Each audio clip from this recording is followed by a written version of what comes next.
મારું નામ છે શ્યામ જાદુગર। હું એક થી એક બડા જાદુ કરતા। અરે ગુજરાતી તમારે બધાને એક હાથ લાંબો કરવો છે? હા। હું તમારો હાથ એક લાંબો કરીને આપું, બોલો। અરે એવું શક્ય છે। લાગે છે સામે દાઢ વધારે ખાધી છે। એવું તો હું પણ કરી શકું। કેવી રીતે?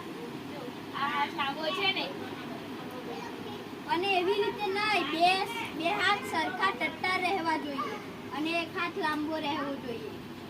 લાગે છે સામે રાજે દાઢ વધારે ખાધી છે। એવું કાંઈ નથી, તો હું તમને જાદુ શીખવાડું। હું કરું એવું કરો તમે। બે હાથ આગળ કરો, હવે બે હાથ ઉપર કરો, એક હાથને નીચે કરો અને હું જે મંત્ર બોલું એ તમારે બોલવાનો છે। આદુ મંતર જાદુ મંતર છું બડા હો જા। આદુ મંતર જાદુ મંતર છું બડા હો જા। તો તમારો હાથ એક લાંબો થઈ ગયો છે ને।